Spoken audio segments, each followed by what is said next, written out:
எண்ணமெல்லாம் சிறகடிக்கும், எண்களெல்லாம் வழி கொடுக்கும். எந்நாளும் ராஜமுகம், எளியோரின் ஏறுமுகம். எந்த நிலை வந்தாலும் வந்த நிலை மாறாத நமது Rajanilai. Rajanilai TV, channel of astrology.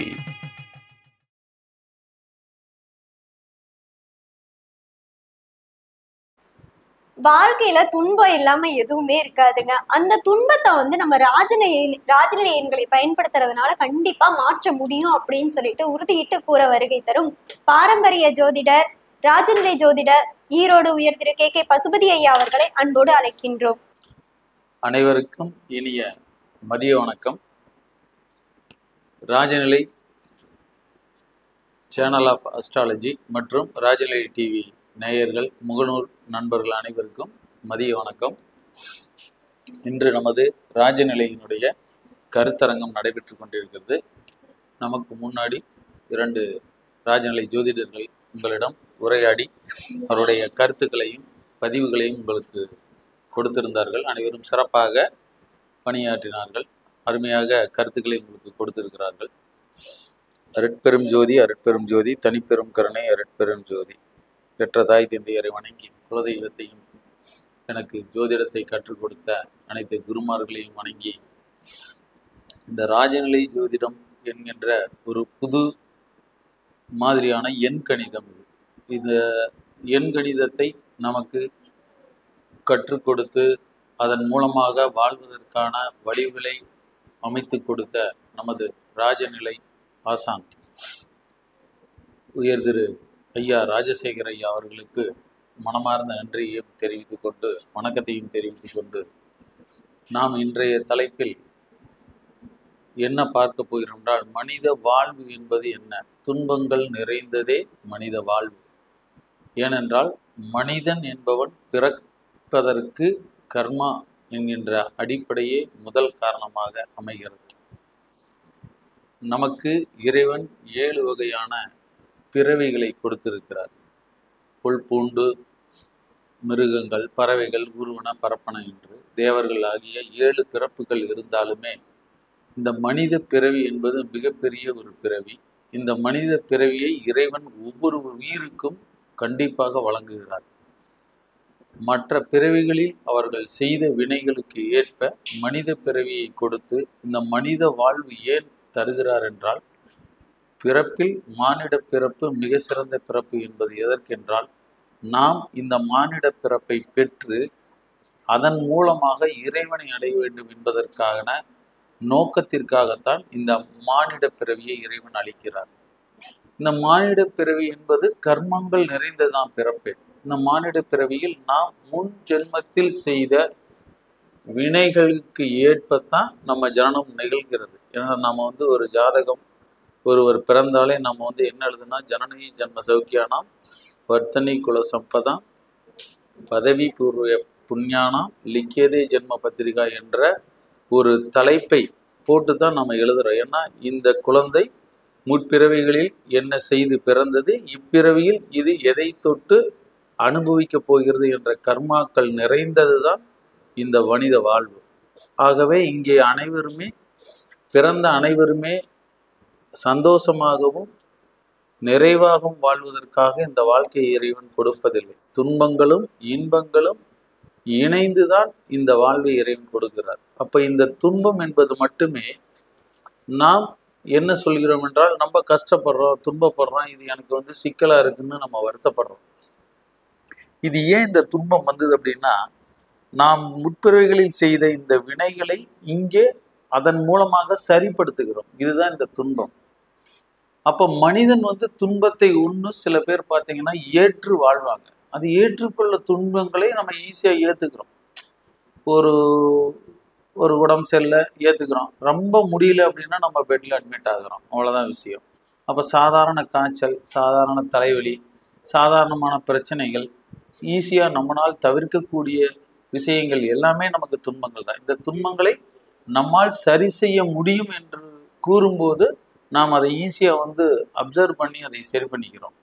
அப்போ முடியாத சூழ்நிலைக்கு போகும்போது தான் நம்ம அதுக்கான ட்ரீட்மெண்ட் அப்படிங்கிற விஷயத்துக்கு போறோம். இது ஏன் தீர்க்க முடியல, இதை நம்ம எப்படி தீர்ப்பது அப்படிங்கிற யோசனைக்கு போகிறோம். அப்போது நம்ம ரொம்ப முடியல அப்படிங்கிறது ஒரு ட்ரிப் ஏற்றுறோம், ஒரு அட்மிட் ஆகிறோம், அல்லது ஒரு புண் ஆயிடுச்சுன்னா சின்னதாக இருந்தால் சிகிச்சை பண்ணுறோம், பெருசாக இருந்தால் அறுவை சிகிச்சை பண்ணுறோம்.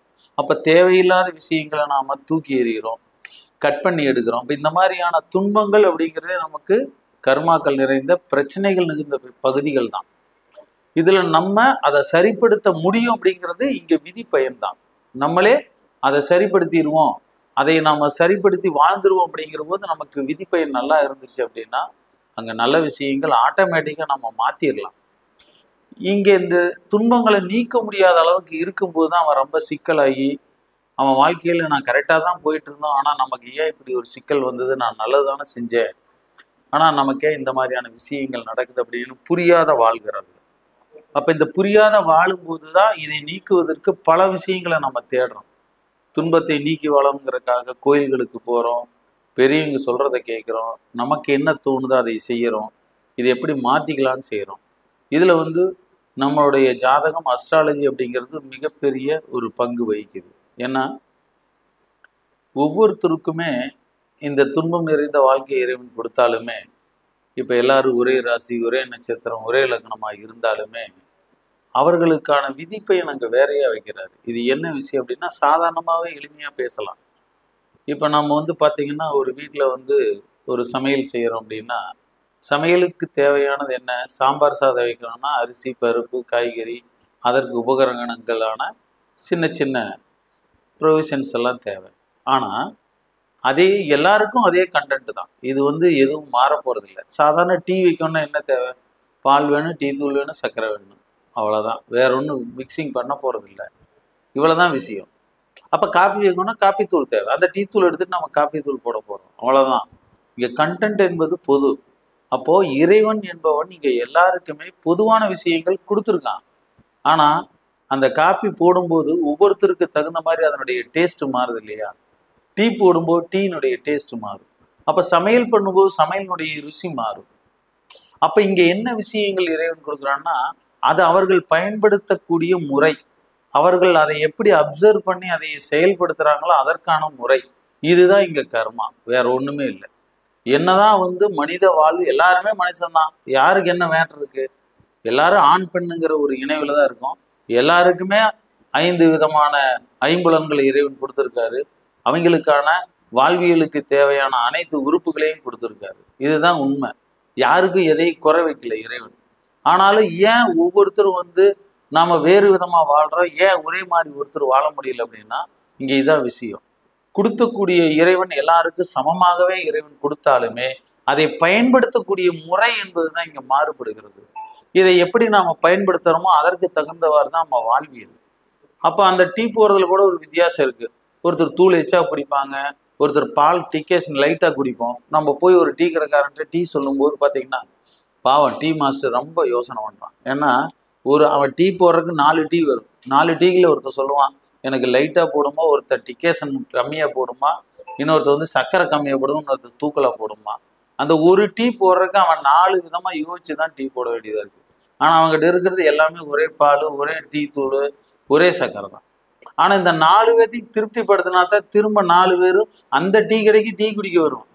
இல்லைன்னா அந்த டீயை விற்காது, அந்த 4 டீயும் விற்காது. அப்ப ஒரே நபர் அந்த 4 பேருக்கு தகுந்த மாதிரியான டீ போட்டு கொடுக்குற திறமை இருந்தா தான் அங்க அந்த டீ கடையே ஓடும். அப்ப இந்த மாதிரியான விஷயங்கள் இருக்குது. அப்படிங்கிற போது மக்கள் எப்படியெல்லாம் இருக்காங்கன்னா இது அவர்களுடைய தன்மை, இதுதான் கர்மா. அப்ப அவரவர்களுக்கு என்ன தேவையோ அதை தான் இங்க தேர்ந்தெடுக்கிறோமோ ஒழிஞ்சு ஏன் டீ அப்படிங்கிற ஒரு கண்டென்ட்டை எடுத்துக்கிறதே கிடையாது. அவர்களுக்கு தகுந்த மாதிரி எனக்கு இல்லை அப்படின்னு தான் சொல்றோம். உண்மை இதுதானே? எனக்கு பிடிச்ச மாதிரி டீ இல்லை, நல்லாதாப்பா இருந்துன்னு ஒருத்தர் சொல்லுவாரு, இல்லை எனக்கு கொஞ்சம் சர்க்கரை பத்தல அப்படிமா. ஏன்? அவனுக்கு இனிப்பு அதிகமா பிடிக்குது, அவ்வளவுதான் விஷயம். இன்னொருத்தர் எனக்கு போதும்பா, நார்மலா இருந்தா குடிச்சுக்குவேன் அப்படின்னு. இன்னொருத்தர் எனக்கு சர்க்கரை இல்லைனாலும் நான் குடிச்சிருவேன் அப்படிம்பாரு, எனக்கு இது அதிகம் அப்படிம்பாரு. ஏன்? அது அவர்களுடைய தன்மை, அவர்களுடைய விஷயம். அப்ப இறைவன் மனிதன் என்பவனை படைத்தாலுமே ஒவ்வொருத்தருக்கும் ஒவ்வொரு விதமான தன்மைகளையும் குணங்களையும் கொடுத்துருக்காரு. இங்க இதுதான் வாழ்வியல்ல முரண்பாடும் வாழ்க்கை மாற்றங்களையும் கொடுக்குது. அப்ப இதனாலதான் நம்ம துன்பங்களை அடையிறோம். அந்த துன்பமும் வேரியேஷன் ஆகுது. இப்போ மனைவியினால் துன்பம் அப்படின்னு ஒரு விஷயம் எடுத்தீங்கன்னா பல விதத்துல இருக்கு. ஒருத்தருக்கு பேராசை பிடித்த மனைவி கிடைக்கலாம், ஒருத்தருக்கு அன்பான மனைவி கிடைத்தாலுமே அவங்க அனுபவிக்கிறதுக்கான பண வசதி அங்க குடும்பத்திற்கு இல்லாம இருக்கலாம், அங்கேயும் ஒரு தடை கிடைக்கும். இப்ப நல்ல மனைவி கிடைத்தாலுமே அந்த நல்ல மனைவிக்கு நாம எல்லா விஷயத்தையும் கொடுக்க முடியாத சூழ்நிலைகள் இருக்கலாம் இல்லையா? அப்ப அங்க ஒரு தடை ஏற்படுது. அப்போ எல்லாமே கொடுத்தாலுமே அந்த மனைவி சரியாக பயன்படுத்தாம குடும்பத்தை தவறான வழிக்கு கொண்டு போகலாம் இல்லையா? அங்கேயும் பிரச்சனை வருது. அப்போ குடும்பம் என்பதும் இல்லை, எல்லா இடங்களிலுமே ஒரு விஷயம் இறைவன் கொடுத்தாலுமே அங்கும் சில பிரச்சனைகளையும் தடைகளையும் தவறுகளையும் கொடுக்கத்தான் செய்யும். ஏன்னா அதையெல்லாம் சரி கட்டி தான் நம்ம வாழ வேண்டும். அதனால அந்த துன்பம் என்பது பலவிதம். எல்லாருமே துன்பத்தில் இருக்கும். துன்பம் இல்லாத மனிதன் யாருமே கிடையாது. ஒவ்வொருத்தருக்கும் ஒரு எல்லாமே துன்பம் தான். நீங்க எதை இன்பம் எடுக்கிற? பணம் மட்டும்தான் இன்னைக்கு இல்லாத போச்சனாலதான் துன்பமா? பணம் இருந்த எத்தனையோ பேர் உறவுகள் இல்லாம ரொம்ப கஷ்டப்படுறாங்க. பார்க்கறதுக்கு ஆள் இல்லாம, நமக்கு ஒரு வேளை சாப்பாடு நல்ல சோறு ஆக்கி திங்க முடியாம எத்தனையோ பேர் கஷ்டப்படுறாங்க. ஏன்னா இன்னைக்கு காசு கொடுத்தா எல்லாமே கிடைக்கும், அது எல்லாருக்கும் தெரியும். ஆனா நீங்க விருப்பப்பட்டபடி கிடைக்குமா? அதுதான் விஷயம். புரியுதுங்களா? இன்னைக்கு எல்லாமே இருக்கு. நீங்க என்ன கேட்டாலும் ஆர்டர் பண்ணா வீட்டுக்கு வரும். ஆனா அது உங்களுக்கு பிடிச்சதா இருக்குமா? அதுதான் விஷயம். நீங்க பிடிச்சதா ஆர்டர் பண்றீங்களா ஒழிஞ்சு அது உங்களுக்கு பிடிச்ச மாதிரி வந்திருக்காங்கிறது இங்க எத்தனை பேரு? நாம கிடைச்சதை தான் சாப்பிட்டுருக்கோம், பிடிச்சதை யாரும் சாப்பிட்றது இல்லை. பிடிச்சதுன்னு சொல்லி கிடைச்சதை சாப்பிட்டு இருக்கிறது இங்க வாழ்க்கையா இருக்கு. இல்லைன்னா கிடைச்சது பிடிக்காம இருந்தாலும் சாப்பிட்டு ஆகணுங்கிறதுக்காக வாழ வேண்டிய சூழ்நிலை இருக்கு. அப்போ எல்லா இடங்களிலுமே கிடைத்தாலுமே நமக்கு எங்கேயோ ஒரு இடங்கள்ல சர்க்கிள்கள் இருந்து கொண்டே தான் இருக்கு. இதையெல்லாம் சகித்து கொண்டுதான் இந்த மனித பிறவியானது வாழ்ந்து கொண்டு இருக்கிறது. இந்த மனித பிறவியை நாம் எவ்வாறு பயன்படுத்தி நல்ல முறையில் வாழ வேண்டும்னா, நாம எல்லாருமே பிறக்கிறோம். ஆனா பிறப்பு என்பதும் இறப்பு என்பதும் இறைவன் எல்லாருக்குமே எல்லா உயிருக்கும் ஒரே மாதிரியான விஷயங்களை கொடுத்து கொண்டுதான் இருக்கிறார். இதில் வாழ்க்கை என்பது மட்டும்தான், அந்த பிறந்ததிலிருந்து இறப்பு வரை வாழக்கூடிய வாழ்க்கை மட்டுமே நம்மளுடைய கையில் இறைவன் கொடுத்திருக்காரு. இதுதான் உன்னுடைய வாழ்க்கை உன் கையில்னு சொல்லியிருக்காங்க பெரியவங்க. புரியுதுங்களா? ஏன்னா நம்ம தான் இந்த வாழ்க்கையை தேர்ந்தெடுத்து வாழ்றோம்.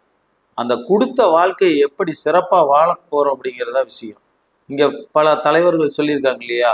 நம்ம அப்துல் கலாம் ஐயா கூட சொல்ல, இறப்பு அதாவது பிறப்பு சாதாரணமாக இருந்தாலும் நம்மளுடைய இறப்பு ஒரு சரித்திரமாக இருக்க வேண்டும். ஏன்னா வாழ்க்கை எப்படி இருக்கணும், அப்படிப்பட்ட வாழ்க்கையை நீ வாழ்ந்தாதான் உன்னை நினைவில் வைத்திருப்பாங்க. உண்மை அதுதான். இன்னைக்கு வாழ்ந்தவர் கோடி மறைந்தவர் கோடி, மனதில் மனதில் நிற்பவர் யாருன்னு சொல்றாங்க இல்லையா? மக்கள் மனதில் நிக்கணும்.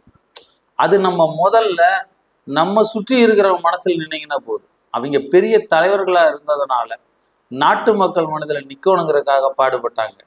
இப்ப நடிகர்கள் ஈஸியா மக்கள் மனதில் இடம்பெறாங்க, அரசியல் தலைவர்கள் மக்கள் மனதில் இடம்பெறாங்க, அதற்காக அவர்கள் பேசியது. ஆனா நாம முதல்ல நம்மளை சுற்றி இருக்கக்கூடிய மனசுல வாழணும். நம்மளுடைய குடும்பம், நம்மை சுற்றி இருக்கக்கூடிய உறவு, நம்மளுடைய தாய் தந்தை, அண்ணன் தங்கச்சி, அக்கா தம்பிகள், நம்முடைய கணவன் மனைவி, நம்மளுடைய குழந்தைகள், மாமா மச்சான், அத்தை மகன், இந்த மாதிரியான நமது உறவுகளுக்குள்ள நம்மளை எத்தனை பேர்த்துக்கு தெரியும், எத்தனை பேர்த்துக்கு பிடிக்குது யோசிச்சு பாருங்க. யாரும் கிடையாது. ஏன்னா அந்த உறவுகளுக்கு கூட நாம பிடிச்ச மாதிரி வாழ முடியல, இல்ல அந்த உறவுகள் நமக்கு பிடிச்ச மாதிரி அமையறது இல்லை. ஏன்னா இதுவே இங்க நம்ம சர்க்கிள் சிக்கலா இருக்கு. அப்புறம் எப்படி நம்ம வாழ முடியும்? அப்போ ஒவ்வொரு மனிதனுக்குமே எல்லா இடங்களிலுமே இறைவன் என்பவன் அதை புரிந்து வாழ்வதற்கு தான் இருக்கான். அப்போ வாழ்க்கை முறைய நாம தான் மாற்றி அமைச்சுக்கணும். அப்போ வாழ்க்கையில நம்ம நல்ல விதத்துல முன்னேற்றம் அடையணும்னா இதற்கான விஷயங்களை நம்ம இந்த அஸ்ட்ராலஜி மூலமாக நம்ம ஜனன ஜாதகம் எப்படி இருக்குன்னு பார்க்க போறோம். அதுதான் அந்த ஜனன ஜாதகத்துல நம்ம விதிப்பயன் என்ன, நமக்கு என்ன கிடைக்கும் என்ன கிடைக்காது, இதுதான் உண்மை. நீங்க என்னதான் பண்ணாலும் கிடைக்காத விஷயங்களை நீங்க பெற முடியாதுனாலும் கிடைக்க தடையா இருக்கிறத நீங்க பெறலாம். புரியுதுங்களா? கிடைக்கவே முடியாதுங்கிறத நாம பெற முடியாதுங்க இறைவனே சொல்லியிருக்காரு. ஆனா கிடைக்கக்கூடிய விஷயங்களையும் பெறுவதற்கு தடையாக இருக்கு நிறைய விஷயம். அதையும் நீங்க எப்படி வாங்கலாங்கிறது இங்க வாழ்க்கை. ஏன்னா ஈஸியா கிடைக்கிறது ஆல்ரெடி உங்களுக்கு அமைஞ்சிருக்கும். நீங்க ஒரு அப்பா அம்மா கூட வாழணுங்கிற ஒரு விதிப்பயன் இருந்தா நீங்க வாழ்ந்துதான் தீருவீங்க.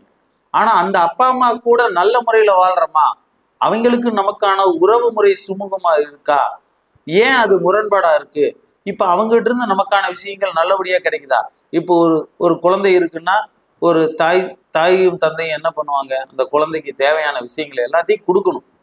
அவங்க வளருவது வரைக்கும் அவங்களுக்கு கொடுத்தாதான் அவங்கள நாம பயன்படுத்திக்க முடியும். அவங்க வளர்ந்தாதான் நாம அடுத்த கட்டத்துக்கு நகர்த்தி விட்டாதான் நம்ம வாழ்க்கையில ஸ்லோவாகும் போது அவங்க மூலமா நாம வாழ முடியும், அல்லது நாம அந்த தகுதியை உருவாக்கிக்க முடியும். அப்போ ஒரு குழந்தைக்கு அப்பா அம்மானால எல்லா விஷயங்களும் கிடைக்குதா அப்படிங்கன்னா சில இடங்கள்ல கிடைக்காது. சில பேருக்கு ஈஸியா கிடைக்கும், சில பேருக்கு கிடைக்காது. அப்பா அம்மா இருப்பாங்க, ஆனா பிரயோஜனம் இல்லாம இருக்கும். ஏன்னா அவர்களாலேயே அவர்கள் வாழ முடியாம இருக்கும்போது எப்படி ஒரு குழந்தைக்கு அவர்களால ஒரு வாழ்க்கையை அமைச்சு கொடுக்க முடியும்? இதுவும் இருக்கு. ஒரு சில இடங்கள்ல குழந்தைகள் பாத்தீங்கன்னா தாங்களாகவே முன்னேறி அம்மா அப்பாவுக்கு பார்க்கக்கூடிய சூழ்நிலையும் இருக்கு.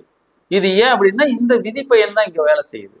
அப்போ தானாகவே சுயமா முன்னேறக்கூடிய ஜாதகம் இருக்கு, கஷ்டப்பட்டு படிக்க வச்சுமே அவங்க முன்னேறாத ஜாதகம் இருக்கு. இந்த விஷயங்கள்ல எது கிடைச்சிருக்கு எது கிடைக்கல, நல்ல அப்பா அம்மாவை பயன்படுத்தாத பிள்ளைகளும் இருக்காங்க, நல்ல பிள்ளைகளை பயன்படுத்தாத அப்பா அம்மாவும் இருக்காங்க. இதுதான் இங்க முரண்பாடு. அப்ப தாய் தந்தை இருந்தாலும், குழந்தைகளாக இருந்தாலும், கணவன் மனைவியா இருந்தாலும், அண்ணன் தம்பியா இருந்தாலும், அந்த உறவு முறைகளுக்குள்ள என்ன விஷயங்கள் இருக்கு, இப்ப அவர்களுக்கு நமக்கு என்ன விஷயங்கள் தவறா இருக்கு, என்ன என்ன சரியா இருக்கு அப்படிங்கிறத தெரிஞ்சு நாம தான் மாத்தி வாழணும். நமக்கு அண்ணங்கிட்ட நமக்கான விஷயங்கள் கிடைக்காதுனாலும் நாம அவங்களுக்கு என்ன கொடுக்க முடியும்னு பார்க்கணும். அவனே கொடுக்கல நாமே கொடுக்கணுங்கிற நிலைமையில தான் இன்னைக்கு வாழ்றோம். அப்ப இது நாம ஒன்ன கொடுக்கும் போதுதான் இந்த பிரபஞ்சம் நம்மளுக்கு கொடுக்கும். ஏன்னா இந்த பிரபஞ்ச வாழ்க்கை அனைவருக்குமே பொதுவானதுதான். இறைவன் எல்லாருக்கும் பொதுவான விஷயங்களை தான் இங்க கொடுத்துருக்காரு. அப்போ நாம நம்ம ஜனன ஜாதகத்துல என்ன விஷயங்கள் நமக்கு கிடைச்சிருக்கு அதை சந்தோஷமாக வாழ தெரியணும். ஒண்ணு, நமக்கு கிடைக்காத விஷயங்களை மாத்த தெரியணும். எப்படி வாழ்ந்துக்கணும்னு புரிதல் வேணும். இந்த புரியாத வாழ்க்கை தான் இங்க பிரச்சனையாவே இருக்கு. புரிந்தாலும் அதை வாழ முடியாம போகும்போதுதான் சிக்கல்கள் உருவாகுது. அப்ப புரிந்து வாழ்வதற்கு நம்மளை தெரிஞ்சுக்கணும். நாம எப்படி வாழ்றோம், நம்மளுடைய ஜனனம் என்ன, நம்மளுடைய இயல்பு என்ன. இப்ப நாம கோபக்காரனா இருக்கிறோம் அப்படின்னா கோபத்தை கட்டுப்படுத்தணும். ஒருத்தர் பேசும்போது நமக்கு கோபம் வருது அப்படின்னா அந்த பேச்சுக்களை நம்ம தவிர்க்க பார்க்கணும். இந்த பக்கம் வாங்கி அந்த பக்கம் விட்டுட்டு போயிட்டே இருக்கணும். ஏன்னா நம்ம என்ன மாதிரியான சூழ்நிலை இருந்தா நம்ம தவறா போவோமோ அதை மாத்தி வாழ்ந்தா தான் நம்ம வாழ முடியும். இயல்பு இது இறைவன் கொடுத்த இயல்பு. ஏன்னா நம்ம ஜோதிடத்துல பாத்தீங்கன்னா ராட்சச குணம், தாமச குணம், சாத்வீக குணம்ங்கிற 3 விதமான குணங்கள்ல தான் பிறக்கிறோம். இந்த 3 விதமான குணங்கள் அடிப்படையில் தான் நாட்கள் அமைஞ்சிருக்காங்க, நட்சத்திரம் அமைச்சிருக்காங்க. அப்ப திதி, கரணம், யோகம் இது எல்லாம் இல்லாம 5 அங்கங்கள் இல்லாம நம்ம வாழ முடியாது. இந்த பிரபஞ்சத்திலேயே 5 அங்கங்கள் தான் உள்ள இருக்கு. அப்போ ஒவ்வொருத்தரும் ஒவ்வொரு விதமான விஷயங்கள்ல தான் இருப்பாங்க. அப்போ ஒவ்வொருத்தரும் கூட மிங்கிள் ஆகும்போது அந்த முரண்பாடுகள் வரத்தான் செய்யும். இந்த முரண்பாடுகளை நாம தான் சரிப்படுத்திக்கணும். ஒருத்தர்கிட்ட நாம பேசும்போதோ அல்லது பழகும் போதோ சரியில்லை அப்படின்னா நாம அதற்கான தகுதி நிலைகளை மாத்திக்கணும். அவங்க கிட்ட கம்மியா பேசணும், அமைதியா பேசணும், இல்லைன்னா சொல்றதை கேட்டுட்டு வந்துடணும். இந்த மாதிரி விஷயங்களை மாத்தி அமைக்கும் போது மட்டும்தான் நம்ம வாழ முடியும். அப்போ இந்த இடங்கள்ல பாத்தீங்கன்னா இப்ப தாய் தந்தை மூலமான கிடைக்கக்கூடிய உறவுகள் கிடைக்குது, படிக்கிறோம். இப்ப எது செஞ்சாலும் நம்ம ஜெயிக்க முடியல அப்படிங்கிற போது நம்ம இந்த ராஜ நிலை எண்கள் அப்படிங்கிற ஒரு விஷயம் பரிகாரமாகவே போகுது. இந்த ராஜ நிலை எண்கள் என்பது எல்லாமே நட்சத்திரத்தின் அடிப்படையில தான் வருது, ஜோதிடத்தின் அடிப்படையில தான் வருது.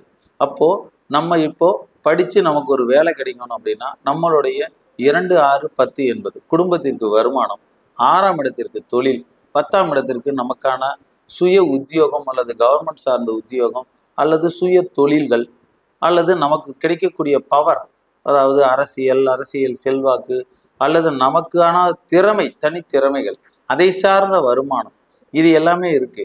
ஆனா நம்ம என்னதான் கஷ்டப்பட்டு வேலை செஞ்சாலும் சில இடங்கள்ல growth கிடைக்காது. ஏன்னா நம்ம ஜனன ஜாதகமே அதுதான். உழைப்புக்கு மீறிய வருமானம் கிடைக்கிறது ஒருத்தருக்கு, உழைப்புக்கு தகுந்த ஊதியமே கிடைக்காம போறதும் சில இடங்கள்ல இருக்கு. ஏன்னா இதுதான் நம்மளுடைய விதிப்பெயர். அப்ப இதை நாம எப்படி மாத்திக்கணும்னா, நாம வேலை செய்யக்கூடிய இடங்கள்ல நம்ம உழைப்புக்கு தகுந்த கூலி கிடைக்காதுன்னு தெரிஞ்சா உழைப்பை அதிகமா கொடுத்துதான் ஆகணும். இதை நம்ம மாத்த முடியாது. அப்ப அந்த உழைப்பு அதிகமா கொடுக்கும்போது ஊதியம் கம்மியா கிடைக்குதுன்னு வருத்தப்பட்டுட்டு நீங்க அடுத்த பக்கம் போனீங்கன்னா திரும்ப அதே தான் செயல்படும். உங்களுக்கு அதே விஷயம் தான் செயல்படும். ஏன்னா உங்க விதிப்பயனே அதுதான். அப்போ நாம எத்தனை இடத்துக்கு போனாலுமே நமக்கு கிடைக்கக்கூடிய விஷயம் ஒண்ணுதான். அதனால என்ன பண்ணோம்னா, நம்ம எந்த இடங்களுக்கு போனாலுமே நமக்கான வேலை ஒண்ணுதான். ஆனா அங்க growth அப்படிங்கிறது கிடைக்காதுங்கிறது நம்ம ரூலு. அப்ப கிடைக்காத ஒரு விஷயத்த நம்ம என்ன பண்ணணும் அப்படின்னா அந்த இடத்துல இருந்து போராடி தான் பெறணும். அப்போ ஒருத்தரை நம்பி நாம உட்காரும் போது அந்த இடத்துல வேலைப்பளு அதிகமா இருந்தாலும் பயன்படுத்தி அங்கேயே நாம என்ன விஷயங்களை மாற்ற முடியும்னா, இந்த இடத்துல உழைப்பு அப்படிங்கிற 2, 6, 10ங்கிற இடத்துல ஒரு முன்னிலை வகிக்கக்கூடிய விஷயங்களுக்கு எண்களை பயன்படுத்தணும். அப்போ நமக்கு அந்த உழைப்பு அப்படிங்கிற விஷயம் முயற்சி 3ஆம் இடம், 6ஆம் இடம் வெற்றி. இந்த முயற்சியையும் வெற்றியையும் நாம பெறுவதற்கு அங்க பாக்கியம் ஸ்தானமான 9ஆம் இடம் செயல்படல. ஏன்னா நமக்கு தானா எது கிடைக்கல, அப்ப நமக்கான விஷயத்த அடுத்தவன் தட்டி பறிக்கிறான்னு அர்த்தம். அப்ப இந்த 9ஆம் இடத்தை நீங்க வலுப்படுத்தணும். தேடி வரக்கூடிய விஷயங்களை வலுப்படுத்தும் போது உங்களுக்கு இந்த முயற்சிக்கான வெற்றிகள் தானாகவே கிடைக்கும். அப்ப நாம இந்த ஒவ்வொரு இடங்கள்லையும் முயற்சிகளை செய்து எந்தெந்த இடங்கள்ல நமக்கான விஷயங்களை பயன்படுத்தி எப்படி வாழணுமோ அதற்கு தகுந்த மாதிரி எண்கள் பயன்படுது. இந்த எண்கள் தான் இன்னைக்கு கண்கள். ஏன்னா நம்ம வண்டி நம்பர் பயன்படுத்துறோம். வண்டி இல்லாத வீடு இல்லை, கார் இல்லாத வாகனம் இல்லாத வீடு இல்லை, நபர் இல்லை. இன்னொரு விஷயம், மொபைல் இல்லாத வீடு இல்லை, நபரும் இல்லை. ஒரு சாதாரண கீரை வைக்கிற பாட்டியா இருந்தா கூட மொபைல் நம்பர் தான் கான்டாக்ட். ஏன்னா அதன் மூலமா தான் அவங்க தொழில்களையும் நம்ம பயன்படுத்துறாங்க. திரும்ப பாத்தீங்கன்னா இன்னைக்கு அனைவருமே அனைத்து பண பரிவர்த்தனைகள் அனைத்துமே பேங்க் மூலமா தான் பண்றோம். நாம கையில வரவு செலவு பண்றது எல்லாமே இன்னைக்கு நின்று போச்சு. ஒண்ணுமே இல்லை. இப்போ கோயிலுக்கு போனோம், அங்க பூ விற்கிறோமா ஒரு 10 ரூபா 20 ரூபா கூட கேட்டா கூட எல்லாரும் என்ன சொல்றாங்கன்னா, ஏமா ஜிபே இருக்கான்னு கேட்குறாங்க. அந்த அம்மா இன்னும் இது வரைக்கும் நான் பண்ணல, இனிமே பண்றேன்னு இன்னைக்கு சொல்றாங்க. ஏன் அப்படின்னா அங்க ஜிபே அப்படிங்கிற பண பரிவர்த்தனை வந்துருச்சு. இன்னைக்கு கையில யாருமே பணம் வச்சுக்கிறது இல்லை. அப்ப அங்கேயும் பாத்தீங்கன்னா பண பரிவர்த்தனைகளும் எண்கள்ல தான் போகுது. அக்கௌண்ட் மூலமா போகுது, பாஸ்வேர்டு மூலமா போகுது. அப்ப இன்னைக்கு வரவு செலவுங்கிறது எல்லாமே எண்கள் மூலமாகவே இருக்கு. இன்னைக்கு நல்ல ஒரு என்ன சொல்லலாம், இது சமூக முன்னேற்றம்னு சொல்லலாம், பாஸ்டா போறோம்னு சொல்லலாம், டக்குன்னு வேலையை முடிக்கிறோன்னு சொல்லலாம். ஏன்னா இன்னைக்கு பணம் கொடுத்து சில்லறை வாங்குறோம், அதுல கம்மியா இருக்குது, சாக்லேட்டு கொடுக்குறான், எங்க போனீங்களாலும் சாக்லேட்டு கொடுத்து முடிச்சானா. சில பேர் சாக்லேட்டை யோசிக்கிறான். ஏன்னா அவன் பணம் வாங்கி உள்ள போடும்போது அவன் காசை வாங்கிக்கிறான், திருப்பி 2 ரூபா 1 ரூபா 4 ரூபாய்க்கு சாக்லேட்டு கொடுக்கும்போது அது தவறான பழக்க வழக்கம். இன்னைக்கு எல்லாமே அதை பண்றாங்க. அதையெல்லாம் பண்ணக்கூடாது. அப்ப என்ன விஷயம் அப்படின்னா, அப்ப கரெக்டா இருக்கும்போது நம்ம ஜிபே பண்ணிக்கலாம், பேமெண்ட்டை ஆன்லைன்ல பண்ணும்போது நீங்க எத்தனை பைசா வேணாலும் நீங்க பண்ணலாம் இன்னைக்கு. அப்ப இது எல்லாமே நம்ம நடைமுறை வாழ்க்கையில மாறிடுச்சு. இது கலியுகம் அப்படிங்கிற மாதிரி ரொம்ப வேகமான யுகம் போயிட்டு இருக்கோம். இன்னைக்கு ராக்கெட் வேகம் எவ்வளவு போயிட்டு இருக்கோ அந்த மாதிரி ஒவ்வொருடைய மனித வாழ்க்கையை ராக்கெட் வேகத்துல தான் போயிட்டு இருக்கு. அதனால அதற்கு தகுந்த மாதிரி நம்ம வாழ்க்கை முறையும் மாறித்தான் வாழ வேண்டியிருக்கு. அப்ப மாற்றம் செய்ய இதுல எப்படி நம்ம ஜெயிக்கிறோம் அப்படின்னா, இந்த எண் கணித முறை மிக மிக சிறப்பான பலனை கொடுக்குது.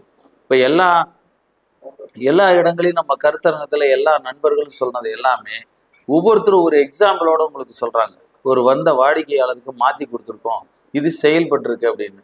இதை நாங்களும் பயன்படுத்தியிருக்கோம். எங்க ராஜநிலை ஆசான் மூலமாக நாங்க என்னதான் ஜோதிடம் படிச்சிருக்கோம், நம்ம இல்லைன்னு சொல்லு. ஜோதிடத்தின் மூலமாக நாம பல விஷயங்களை மாத்தலாம், நான் இல்லைன்னு சொல்லு. ஆனாலும் அதெல்லாம் விதிப்பயன்ல இருக்கிறனால நம்ம கோயில்களுக்கு போறோம், பரிகாரங்கள் பண்றோம், ஆனா அது செயல்பட மாட்டேங்குதுங்கிறோம். ஏன் அப்படின்னா அங்க தெய்வத்தை சரியான முறையில நம்ம அப்ரோச் பண்ண முடியல. வேற ஒன்றும் காரணம் இல்லை. இந்த தெய்வத்தை இப்படித்தான் அணுகணுங்கிற ஒரு விதிமுறை யாருக்கு தெரியல. அது யாரு எப்படி சொல்றாங்களோ அந்த மாதிரி வழிபடுறோம். நெய் தீபம் போடுனா நெய் தீபம் போடுறோம், நல்லெண்ணெயில போடுனா நல்லெண்ணெயில போடுறோம், 5 விளக்கு போடுனா 5 விளக்கு போடுறோம், 7 விளக்கு போடுனா 7 விளக்கு போடுறோம், வயசுக்கு தகுந்த தீபம் போடுனா போடுறோம், தேங்காயில தீபம் போடுனா போடுறோம். பல விதங்கள் முறைகள் முரண்பாடா இருக்கு. மக்களுக்கு ஒன்றும் புரியறது இல்லை. அதனால எந்த தீபம் போட்டு என்ன பலனை வாங்குறதுங்கிறதே ஒரு கன்ஃபியூஷன் ஆயிடும்.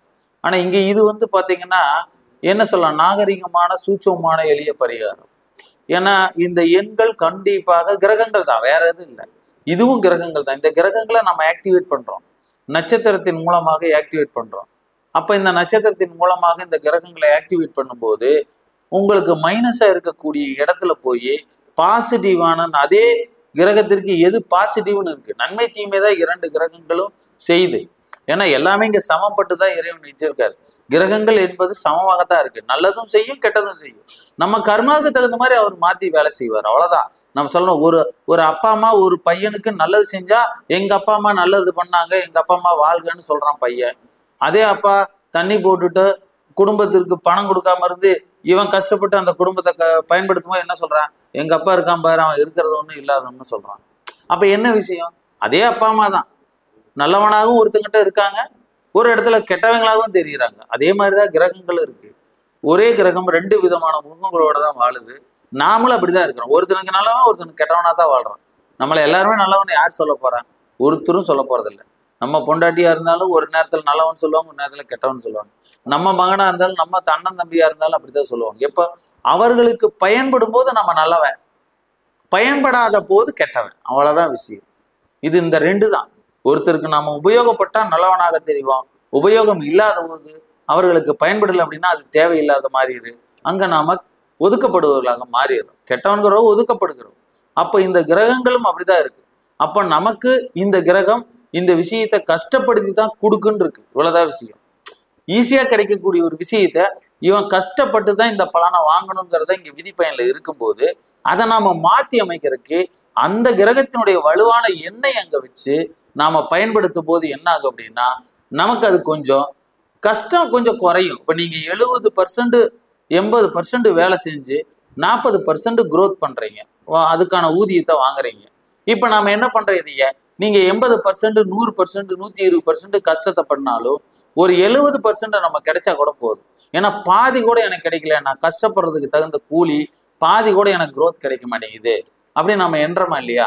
நான் ரொம்ப வேலை கொடுக்குறாங்க, ஆனா நமக்கு ஒரு பாதி % கூட அதுல கிடைக்கல அப்படிங்கிற போது அங்க வருத்தப்படுறோம். இதுதான் விஷயம்.